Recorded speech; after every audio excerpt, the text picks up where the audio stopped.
Saudara sekalian, kita masih membahas mengenai gambar diri. Gambar diri adalah pemahaman seseorang mengenai siapa dirinya, who he is, dan harus menjadi apa atau bagaimana dirinya tersebut. Jadi gambar diri memiliki dua aspek. Aspek pertama adalah aspek present atau kekinian, who I am now. Aspek kedua adalah who I will be. Aspek future atau yang akan datang, saudara. Siapa aku? Dan apa yang kuingini aku menjadi.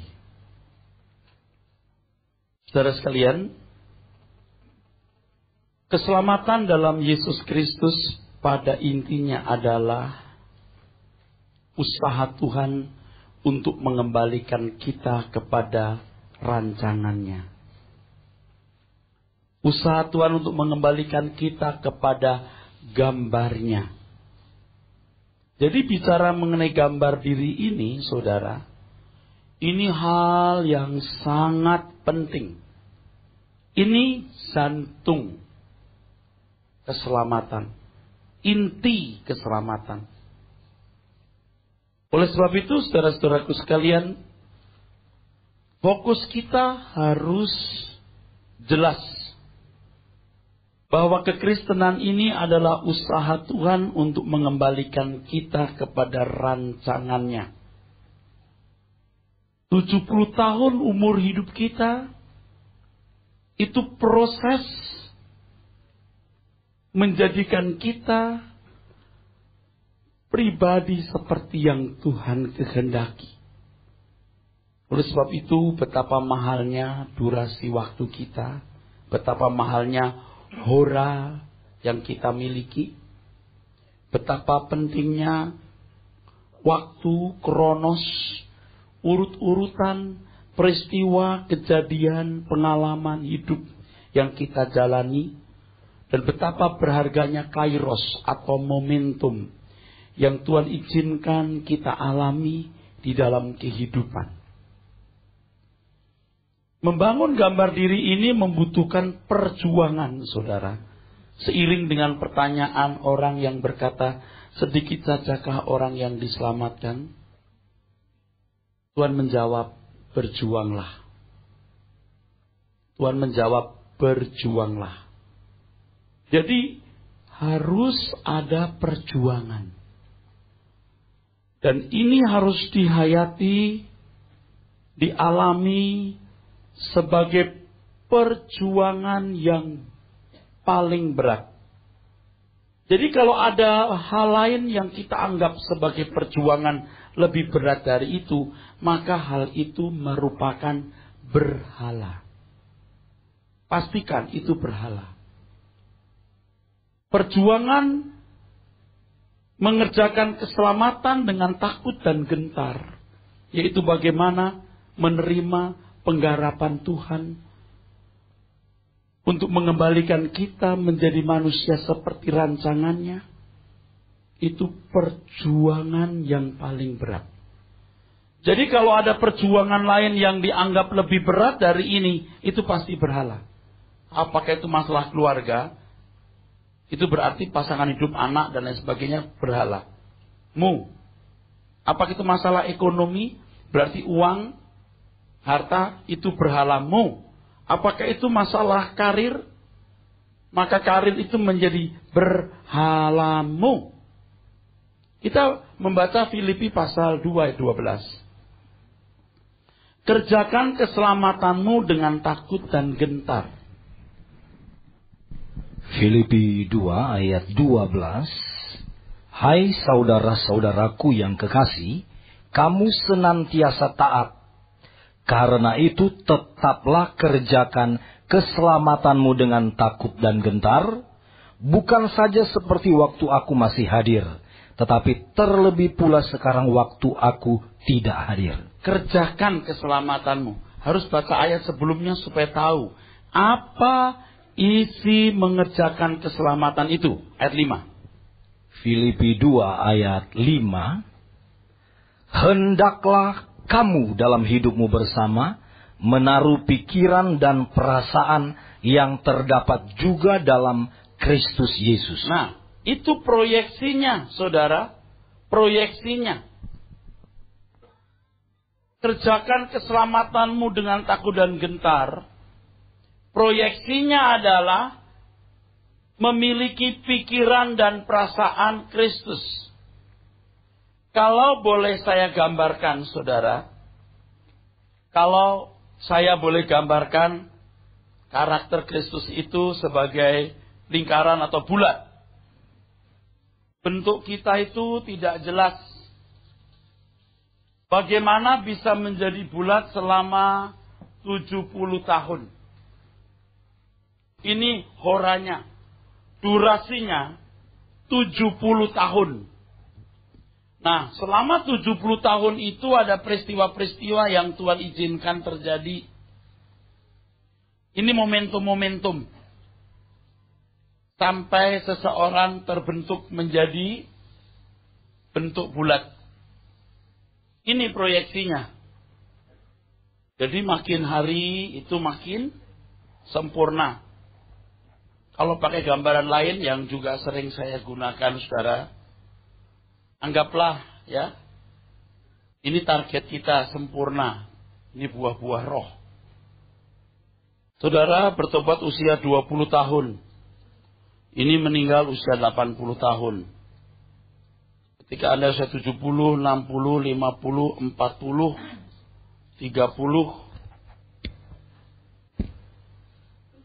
Nah, diharapkan umur 70, saudara sudah, ya.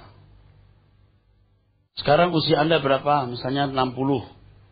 Tapi tingginya masih usia 25. Ini namanya retarded, terbelakang. Nah, seiring dengan perjalanan waktu, saudara diharapkan makin dewasa. Gambar Allah makin nampak. Oleh sebab itu betapa mahalnya detik demi detik, menit demi menit, jam demi jam, hari demi hari, minggu demi minggu, bulan demi bulan, dan tahun demi tahun yang Tuhan berikan kepada kita. Saya telah menyinggung beberapa waktu yang lalu, saudara, mengenai betapa berharganya waktu kita. Salah satu yang menyesatkan banyak orang hari ini adalah ketika orang berpikir bahwa orang itu bisa selamat, yang penting akhir hidupnya seperti penjahat di samping salib Tuhan. Saya tidak mengulangi khotbah itu, tapi saya menegaskan bahwa penjahat itu sangat besar kemungkinan bukan penjahat kriminal, tapi penjahat politis. Dianggap jahat oleh orang Roma karena memberontak melawan Roma. Penjahat yang baik itu tidak mungkin tidak mengenal Tuhan Yesus. Tidak mungkin. Bagaimana dia begitu percaya kepada orang yang dituduh sebagai pemberontak kepada Kaisar dan melawan Taurat serta bait Allah. Ingat aku kalau engkau datang sebagai raja. Coba. Tidak mungkin dia baru kenal waktu itu. Dan dia membuat atau mengadakan pembelaan untuk Tuhan Yesus. Tidak mudah, saudara. Penjahat ini bisa mengatakan, ingat aku kalau engkau datang sebagai raja. Sebagai perbandingan, penjahat yang satu berkata, jika engkau Mesias juru selamat, turun. Selamatkan dirimu, selamatkan kami. Tapi penjahat yang baik, tidak. Penjahat yang baik tidak mempersoalkan hidup di dunia ini. Tapi yakin akan ada dunia akan datang. Ini tentu bukan orang sembarangan. Tidak mungkin dia tahu dalam sekejap. Tidak mungkin bisa percaya begitu mudah. Murid-muridnya saja meragukan kemesiasan Tuhan Yesus. Buktinya mereka jadi tukang penjala ikan lagi. Mereka meninggalkan Tuhan Yesus. Tapi penjahat ini berkata, orang ini tidak salah. Dia mengakui bahwa dia raja. Raja akan datang. Konsep pikirannya pun sudah benar. Murid-murid Tuhan Yesus Setelah kebangkitan Tuhan Yesus masih bertanya dan menuntut kapan Tuhan memulihkan kerajaan bagi Israel. Nah, penjahat di samping salib Tuhan sudah punya perspektif pandangan begitu jauh bahwa kerajaannya bukan dari dunia ini. Pasti, ya. Dia bukan satu hari itu mengenal Tuhan Yesus atau 1 jam, 2 jam itu. Jadi peta dirinya sudah kelihatan.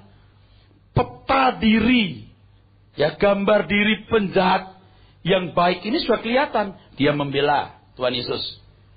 Ya. Dia tidak duniawi. Dia mengharapkan dunia akan datang. Itu lihat gambar dirinya. Sudah kelihatan dari sikapnya. Tentu kita harus jujur ya saudaraku sekalian. Tidak mungkin dia bisa menjadi baik dalam sesaat. Tidak mungkin. Nah saudaraku sekalian. Orang percaya itu, orang Kristen itu memiliki karunia anugerah yang luar biasa. Kita baca Yohanes pasal 1 ayat 12. Yohanes 1 ayat 12, demikian firman Tuhan. Tetapi semua orang yang menerimanya diberinya kuasa supaya menjadi anak-anak Allah, yaitu mereka yang percaya dalam namanya. Iya, kuasa. Kuasa bukan dunamis, tetapi exousia. Dan exousia lebih mendekati pengertiannya dengan kata hak. Ya, hak. Kita orang yang punya hak. Diberi hak supaya menjadi anak-anak Allah. Hak itu apa, saudara? Hak itu apa? Kita menjadi anak-anak Allah. Menjadi dulu. Walaupun belum hidup sebagai anak Allah. Menjadi anak Allah. Menjadi anak-anak Allah. Kita menerima karunia Roh Kudus sebagai meterai. Kita menerima Roh Kudus sebagai meterai dan sekaligus sebagai parakletos, pendamping. Kita menerima firman. Firman. Tanpa Roh Kudus kita tidak bisa mengerti firman. Dan kita diasuh oleh Tuhan. Ini kalau saya tulis Roma 8 ayat 28. Allah turut bekerja dalam. Iya. Inilah orang-orang yang menjadi orang pilihan. Pilihan. Pilihan. Kita boleh jadi orang pilihan. Artinya, satu, hidup pada zaman penggenapan. Zaman anugerah. Itu pilihan. Kita tidak hidup pada zaman Salomo atau Daud. Yang kedua, kita mengenal Injil. Itu pilihan. Tidak semua orang mengenal Injil. Orang pedalaman Tibet atau pedalaman Afrika belum tentu mengenal Injil. Belum tentu. Kita mengenal. Walaupun sudah ada Injil sekarang. Belum tentu. Lalu kita hidup pada zaman anugerah. Bukan hidup sebelum Masehi. Kamu dipilih sebelum dunia dijadikan. Harus dipahami ini. Selama ini orang memahami bahwa dia dipilih untuk selamat. Yang lain tidak dipilih untuk selamat. Kamu dipilih selamat. Dia tidak dipilih berarti binasa. Salah. Kurang tepat. Saya merenungkan ayat itu siang malam. Artinya ya tidak selalu, tapi sering saya berpikir bagaimana menjelaskan ayat itu. Dan saya menemukan. Kita hidup pada zaman anugerah. Raja-raja, nabi-nabi ingin melihat apa yang kamu lihat, ingin mendengar apa yang kamu dengar, tapi mereka tidak melihat, tidak mendengar. Ini untuk kamu. Lalu kita jadi orang yang mengenal Injil, entah dari keluarga Kristen, entah tinggal di kota, lewat selebaran, TV atau radio. Nah, kita orang-orang yang diprogram untuk menemukan gambar diri seperti yang Tuhan kehendaki. Kalau tidak dipilih gimana Pak? Tuhan menghakimi mereka menurut perbuatan. Sedang kita tidak dihakimi lagi karena kita sudah menjadi anak-anak Allah yang pasti dimuliakan kalau kita mengerjakan keselamatan dengan takut dan gentar dan disetting untuk disetting, untuk menjadi orang-orang yang berkualitas tinggi. Sehingga dikatakan Yesus menjadi yang sulung di antara banyak saudara.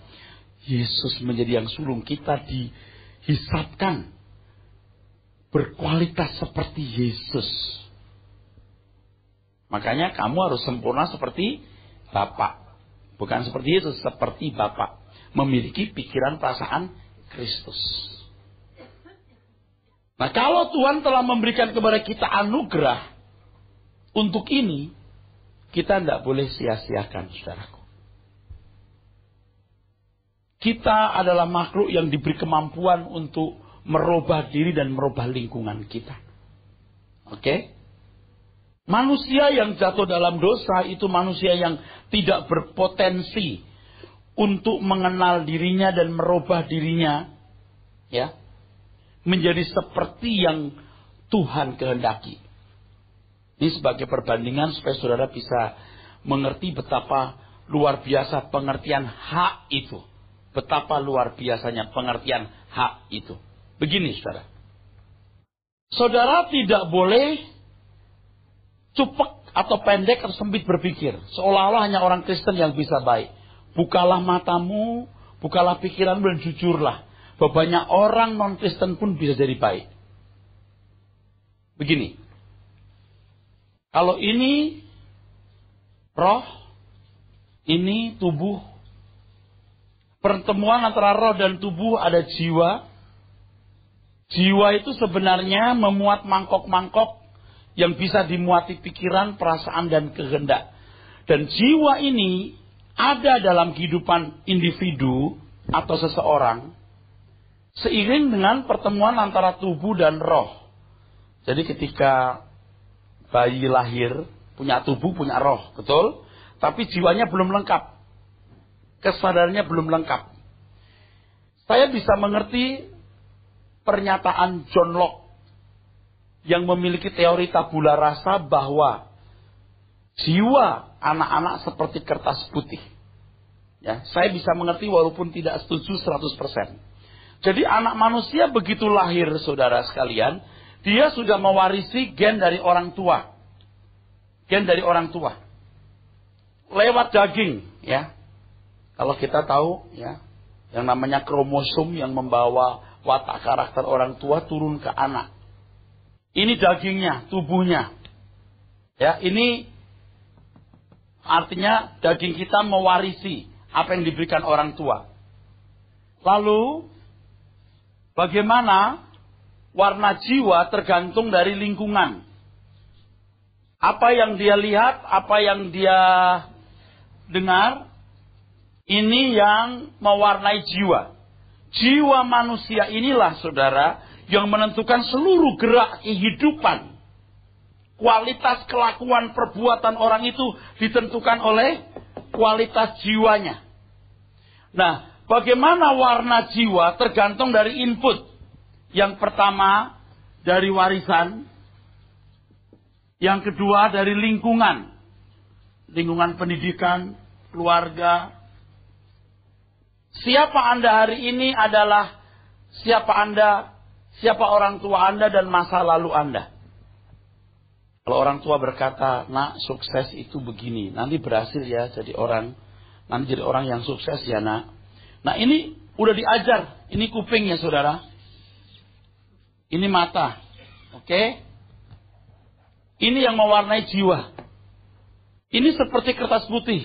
Seperti kertas putih. Tapi bukan putih benar-benar. Karena tubuh sudah menerima warisan. Plus lingkungan mewarnai jiwa ini. Jadi, kalau lingkungannya baik, pasti jiwanya juga baik. Di satu masyarakat di mana mencuri itu dihukum mati gitu misalnya. Dan dianggap haram betul. Barang jatuh nggak ada yang ngambil. Dan faktanya ada wilayah-wilayah seperti itu. Sampai hari ini ada negara-negara ya yang punya kejujuran tinggi. Jual buah, tidak ada yang jaga. Dia kilo sendiri, dia bayar sendiri, dia ambil buahnya. Betul? Di dunia ada. Di luar negeri beli koran. Ambil koran, duit taruh situ, nggak ada yang jaga. Kalau di sini 10 koran dibawa semua. Dia nimbang sendiri, dia bawa sendiri itu buat, dia bayar. Lingkungannya baik. Jadi kalau ada tokoh-tokoh agama bisa baik dan mendidik umatnya baik, itu bisa baik. Hulu balang di kerajaan-kerajaan Tiongkok sana gagal melakukan tugas bunuh diri di depan majikannya. Dituduh menselingkuhi istri raja, dia bunuh diri di depan raja. Membuktikan kemurniannya. Wah, hebat ya. Meninggalkan kampung halaman demi rajanya, rela. Itu semua luar biasa. Membela kebenaran, berkorban demi keadilan. Mereka mengenal jiwanya itu baik. Nah, modal kenapa bisa baik begitu, saudara? Selain input, ini nurani. Roma pasal 2 yang kita sudah baca waktu itu. Ini roh dari Allah. Ini nismat kayim. Ini nismat kayim. Sunaidesis dalam bahasa Yunani. Ini nurani. Kemampuan manusia mengerti apa yang baik dan buruk. Dalam ukuran hukum. Sebab Allah menulis Tauratnya di dalam hati. Nah, karena manusia tahu hukum, harus menghormati orang tua, jangan membunuh, jangan berzina, jangan mencuri. Maka hukum itu menjadi budaya. Ini lingkungan ini, jadi budaya. Budaya dan hukum yang mewarnai jiwa.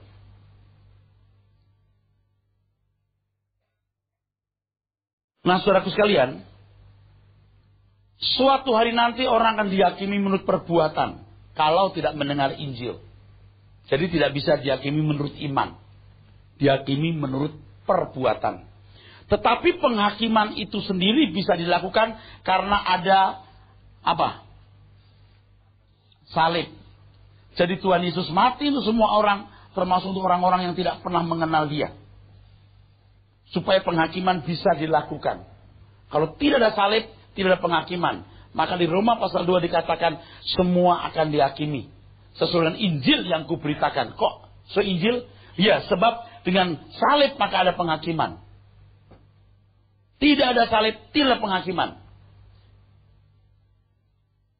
Saudara, mengerti maksud saya? Tidak ada salib, tidak ada penghakiman. Dengan adanya salib maka ada penghakiman, saudara-saudara.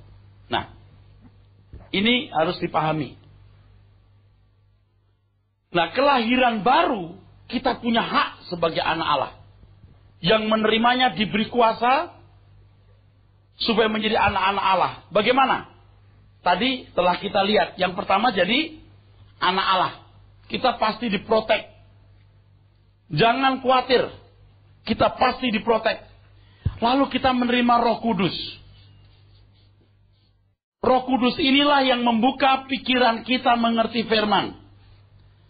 Sebab tanpa Roh Kudus, kita tidak akan bisa mengerti firman. Murid-murid Tuhan Yesus sebelum Pentakosta bodoh. Gak ngerti apa yang diajarkan Tuhan Yesus. Begitu Pentakosta, terima Roh Kudus seperti ucapan Tuhan Yesus. Roh itu atau Parakletos akan mengajarkan kepadamu segala sesuatu. Ya, yang kuberitakan, yang kuajarkan kepadamu. Roh Kudus menolong. Lalu Tuhan memberikan firman. Firman untuk didengar. Roh Kudus menolong kita untuk mengerti. Yang ketiga, tidak gampang merubah ini. Maka Tuhan mengizinkan segala sesuatu terjadi dalam hidup kita, mendatangkan kebaikan. Harus saya tulis lagi ini hak-haknya ya. Jadi anak Allah, terus terima Roh Kudus, 3, firman, terus pembentukan asuhan boleh. untuk merubah ini. Makanya yang namanya bertobat dalam kekristenan itu berubah pikiran, metanoia, perubahan pikiran. Setelah metanoia harus dibaharui terus, metamorfoste, sampai paranoia. Paranoid itu negatif menurut pengertian umum. Tapi kalau di konteks ini paranoia itu artinya penyimpangan pikiran. Memang kita tidak boleh sama dengan dunia. Penyimpangan pikiran. Ketika Yohanes Pembaptis berkata, bertobatlah kamu, karena kerajaan Allah sudah dekat. Lalu Tuhan Yesus juga berkata, bertobatlah kamu. Saudara harus tahu bahwa kondisi moral bangsa Yahudi pada waktu itu baik dan sangat baik. Mereka tidak menyembah berhala, mereka sangat taat kepada Taurat. Dari anak-anak kecil diajarkan Taurat, Talmud. Mereka sangat bermoral. Jadi kalau Tuhan berkata, maksud saya Yohanes Pembaptis berkata, siapkanlah jalan bagi Tuhan, artinya siap-siap ya, pemerintahan Allah hadir dalam hidupmu. Siap-siap. Pola berpikir agamawimu harus dirubah. Kamu harus metanoia, bertobat. Nah di sini yang dirubah, saudara. Cara berpikir. Nah ini kalau bukan orang Yahudi atau orang non-Yahudi, itu kan masalahnya cara berpikir salah, moralnya juga buruk. Tetapi dengan cara berpikir dirubah, maka moral pasti akan jadi baik. Tapi kalau moral baik, belum tentu dia mengerti apa yang Tuhan kehendaki. Nah saudara, dengan firman Tuhan disampaikan ini, maka roh manusia, nismat khayim, yang saya ucapkan terus menerus itu, menjadi kuat. Kalau tadi jiwa dikuasai oleh daging, dan daging menerima warisan dosa, sinful nature, maka Tuhan mengatakan, roh berkehendak tapi daging lemah. Daging gak mau taat. Daging gak mau taat. Roh mau taat, daging gak mau taat. Dan daging berkuasa atas jiwa. Sehingga manusia tidak mampu melakukan apa yang menjadi kehendak Tuhan secara benar atau secara sempurna. Sekarang bagaimana roh ini kembali menguasai jiwa. Sebab jiwa yang mengendalikan seluruh kehidupan. Maka firman. Dalam 1 Petrus pasal 1 dikatakan bahwa kita dilahirkan oleh firman Allah. Saya khotbahkan kemarin bahwa kelahiran baru itu bukan seperti magis atau mistik begitu. KKR maju ke depan terus biar berubah. Enggak. Itu salah. Dulu pengertian saya begitu. Itu keliru. Tapi lewat firman. Berubah pikiran. Bertobat. Lahir baru. Jadi lahir baru itu misteri. Kita tidak tahu kapan seorang lahir baru. Kelahiran baru membuat roh jadi kuat, bisa mendominasi pikiran. Pikiran menguasai kehidupan. Nah ini lewat proses. Nggak bisa dikompres. Roh Kudus menolong kita untuk mengerti firman Tuhan. Mengerti firman Tuhan. Nah, saya boleh mengingatkan satu hal ya yang saya sudah khotbahkan beberapa waktu yang lalu. Sebenarnya Adam dan Hawa itu belum menemukan gambar diri. Kalau menemukan gambar diri, dia tidak akan mau menjadi seperti Allah. Kamu siapa? Kamu ciptaan. Kamu harus tunduk, kamu taat. Tapi belum menemukan. Sehingga Adam dan Hawa jatuh dalam dosa. Oleh keputusan dan pilihannya memberontak. Seandainya pada waktu itu Adam dan Hawa menolak makan buah itu, belum tentu dia tidak dicobai lagi. Pasti ada pencobaan lagi. Karena iblis tidak akan pernah berhenti mencobai. Tetapi saudara, lewat pengalaman-pengalaman tersebut, Adam dan Hawa mengalami progresivitas. Jadi tidak statis. Bisa bertumbuh terus sampai dewasa. Makanya saya jelaskan kepada saudara mengenai Selem dan Demuth. Bahwa Selem itu tidak menunjuk gambar dalam arti unsur-unsur dasar yang dimiliki Allah. Sedangkan Demuth itu bicara soal keserupaan atau kualitas dari unsur-unsur itu.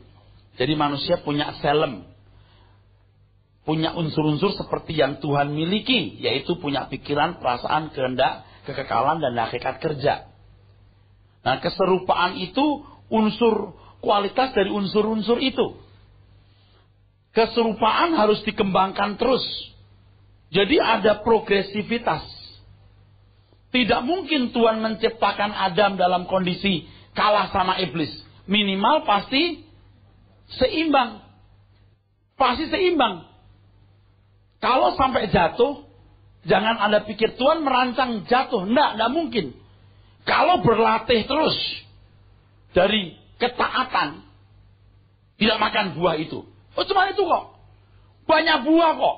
Cuma satu ini nggak dimakan. Lu nggak makan nggak mati kok. Tapi makan, selesai, rusak semua, saudara. Makan buah itu membuat roh manusia tidak berdaya menguasai jiwa. Tubuh yang menguasai jiwa. Nah, ini jadi rusak di sini, saudara. Oke, saya teruskan. Jadi, sebenarnya Adam dan Hawa itu belum menemukan gambar diri seperti yang dikehendaki oleh Bapa supaya bisa mengalahkan iblis. Taklukkan bumi, Kejadian 1 ayat 28. Manusia diberi kemampuan untuk menaklukkan bumi, artinya bisa mengalahkan semua rintangan, termasuk sepertiga malaikat yang jatuh dari surga dibuang ke bumi. Bagaimana cara mengalahkannya? Saya menyebut dua hal. Yang pertama teknologi, yang kedua moral. Tapi saya lebih senang moral.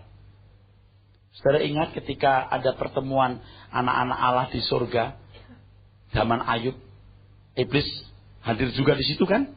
Lalu Allah berkata apa? Kamu lihat hambaku Ayub, betul? Apa maksudnya? Lihat hambaku Ayub baik kan? Itu paling ditakuti oleh iblis kalau ada orang baik.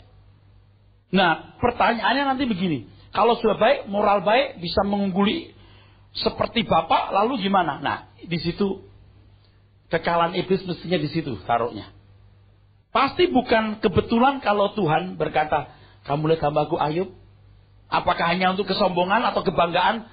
Enggak, pasti lebih dari itu. Itu dipertimbangkan. Jadi saudara sekalian, yang saya mau tekankan di sini adalah kegagalan Adam dan Hawa untuk membangun keserupaan dengan Allah. Pikiran, perasaan, kehendak, kekekalan, hakikat kerja dimiliki manusia seperti yang dimiliki Allah. Tetapi kualitasnya rendah. Maksudnya kualitasnya masih nol atau kualitasnya masih terbatas. Kalau saya bilang nol salah ya, terbatas. Itu harus dikembangkan sampai bisa tidak dijatuhkan iblis. Oleh sebab itu kalau saya ditanya, kamu harus sempurna seperti Bapa. Artinya apa Pak sempurna seperti Bapa? Jawabnya satu, tidak bisa dikalahkan dosa. Itu kalimat paling bagus. Seperti Bapa. Artinya apa? Apa saudara? Tidak dapat dikalahkan oleh dosa. Jadi dosa tidak berkuasa lagi. Atau kalimat yang lain, mendekati ketepatan, mendekati ketepatan, ketepatan. Ini proses terus mendekati ketepatan, saudara, ya. Sempurna seperti Bapa 5:48 itu tepat seperti ini. Tidak tepat mas dosa, meleset, hamartia. Hamartia. Meleset. Meleset. Tidak tepat itu meleset. Seperti Bapa tidak dapat dikalahkan oleh dosa, tidak dikuasai oleh dosa, atau mendekati ketepatan. Nah, saudara, ini sekarang penting. Kalau Adam dan Hawa telah gagal. Adam pertama gagal. Adam kedua, siapa saudara? Tuhan Yesus menang. Jadi kalau Alkitab mengatakan kamu harus menang seperti dia menang, artinya apa? Artinya supaya kita menggenapi rencana Bapa di surga untuk membuat manusia yang serupa dengan dirinya. Oleh sebab itu, saudara, kita harus mengambil keputusan. Mau menang atau kalah. Surgawi atau duniawi. Nggak bisa ini mau Tuhan atau yang lain. Nah, oke. Ini mau sempurna, ini mau baik. Orang Kristen loh ini, konteks Kristen ya saudara. Jadi kita harus memilih. Kita masuk rencana Tuhan, rencana ilahi, atau rencana sendiri. Kita hidup di zaman perjanjian baru. Paketnya cuman ini. Setengah ini tidak ada. Atau binasa. Ini maaf ya, ini baik juga baik yang tetap binasa kalau menolak Yesus. Kecuali tidak mendengar Injil atau mendengar secara tidak tepat. Kesalahan yang diperparah oleh banyak orang Kristen dan gereja adalah, kan filosofinya masih salah. Bukan dari firman, tapi dari nenek moyang. Harus sekolah, kuliah, ya, kerja, punya istri, ya, menikah, punya rumah. Ya. Jadi di sini, bukan di sini. Ini memang, waduh, butuh kenekatan. Butuh kesungguhan. Jiwanya itu di mata umum tidak jahat ya. Tapi masih belum firman. Belum sesuai dengan rencana Allah. Nah, gereja, komunitas Kristen, bahkan pendeta melestarikan itu. Ayo, kita doakan usahamu maju. Ayo, kamu sukses karir. Ayo, supaya kamu jadi kepala bukan ekor. Ini rusak. Rusak sekali. Sehingga matanya menjadi buta terhadap rencana Allah yang agung untuk menggenapi rencana Bapa di surga sempurna seperti Yesus menang, seperti Yesus menang. Oleh sebab itu berkali-kali ya Tuhan mengatakan ya saudaraku sekalian, kalau orang mau ikut Tuhan Yesus menyangkal diri. Menyangkal diri itu bukan hanya menolak tindakan-tindakan amoral, tetapi saudara, menyangkal diri artinya membuang filosofi dunia atau membuang kewajaran. Yang wajar orang kan sekolah, kuliah, punya anak, berumah tangga, bla bla bla gitu ya. Itu dibuang. Filosofinya cuma satu. Menemukan gambar diri seperti yang Allah kehendaki. Nah kalau kita sudah salah dulu ya nggak apa-apa. Ke depan kita nggak boleh salah lagi. Saudara masih bersama saya? Mengerti apa yang saya katakan? Seluruh hidup kita harus dicurahkan di situ. Membuang filosofi dunia. Menerima pola pikir Tuhan. Meninggalkan sama ini. Kewajaran.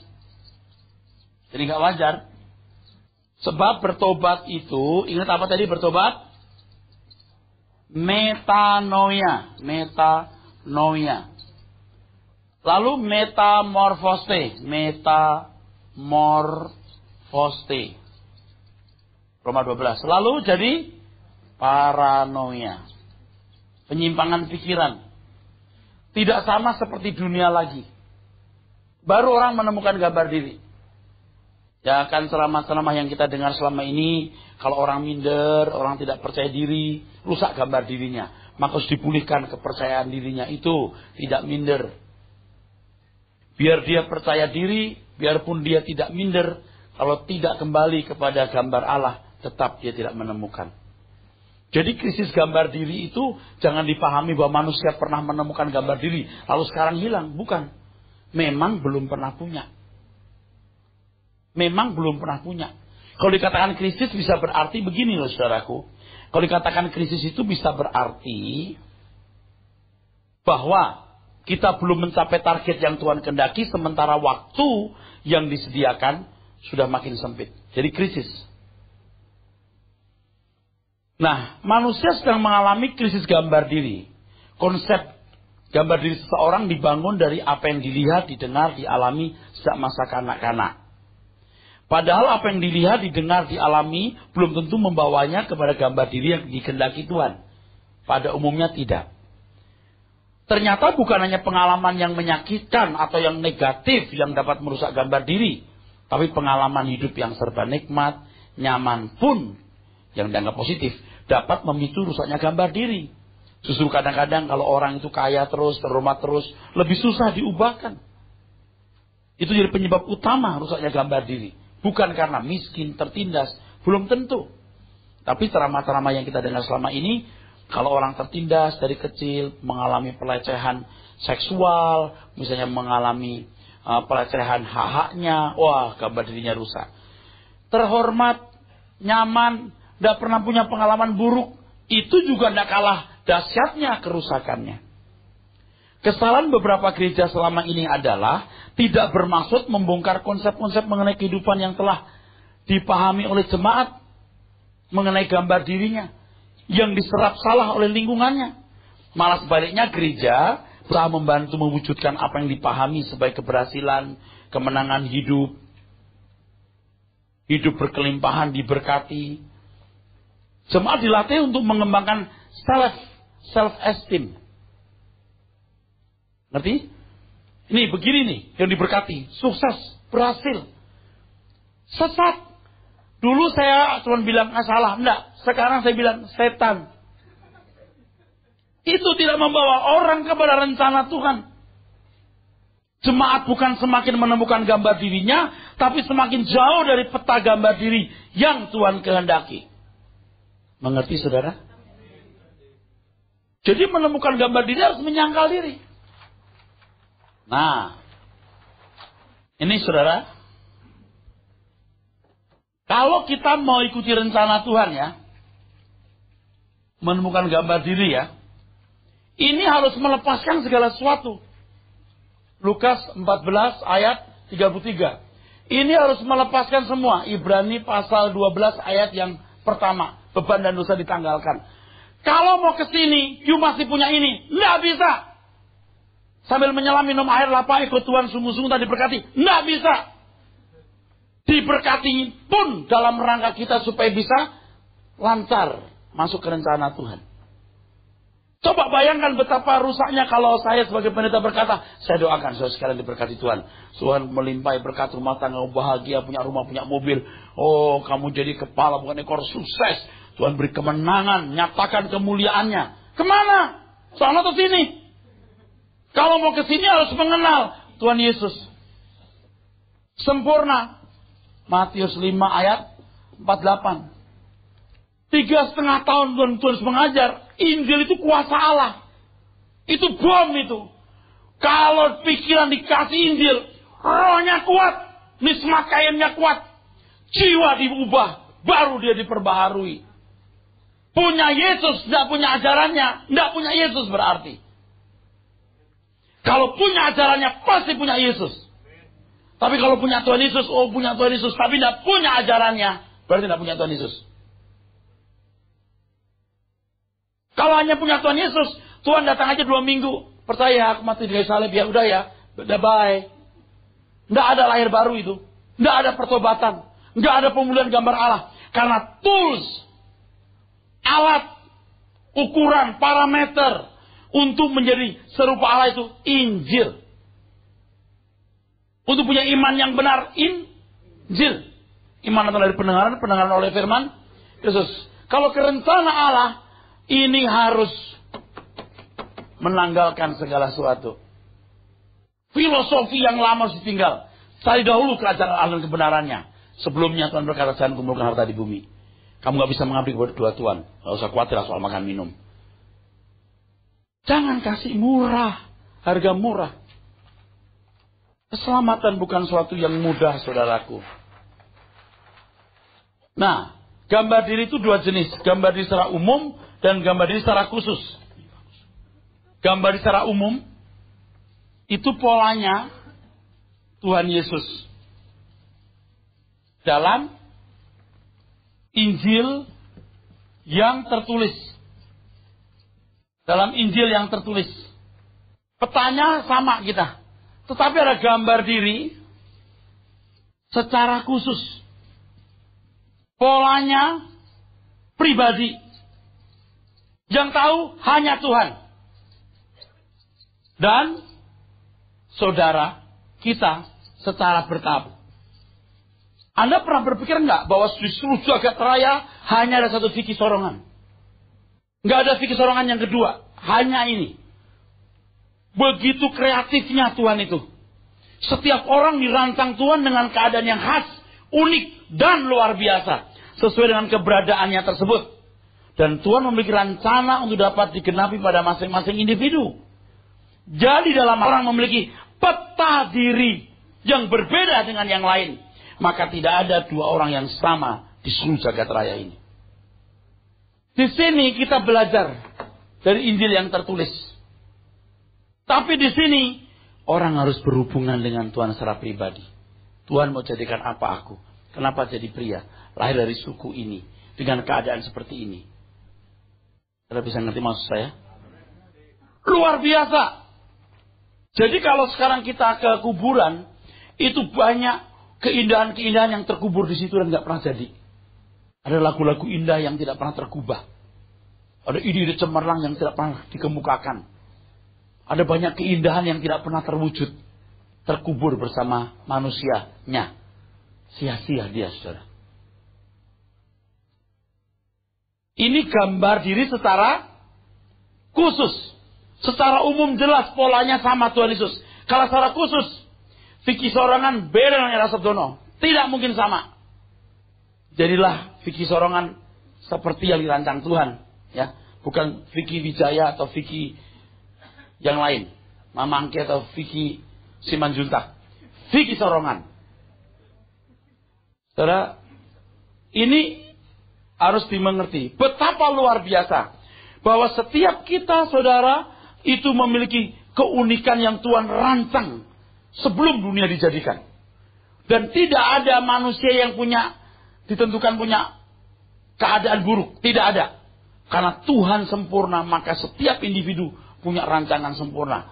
Maka kalau dalam baca Alkitab, sebelum Tuhan menjatuhkan hukuman abadi, surga terdiam beberapa saat. Kok pakai acara begitu? Ya, kalau yang saya pahami, duka citanya Allah sebelum menghancurkan semua yang indah yang dia rancang. Kalau secara umum tadi bulat, ingat saudara? Nah, secara khusus masing-masing beda. Ada yang bentuk begini, ada yang bentuk begini, ada yang begini. Macam-macam. Keunikan. Tetapi watak dasarnya harus sama. Kristus. Oh, Vicky Sorongan keras.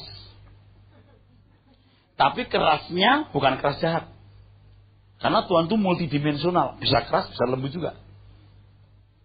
Oke, ini misalnya Vicky Simanjuntak. Nah, otak dasarnya harus sama Kristus. Bentuknya seperti ini, nggak sama. Ini mesti ditemukan sendiri. Bentuknya bagaimana Anda? Temukan. Seperti yang dirancang Tuhan. Dan semua pasti indah. Pada tempatnya.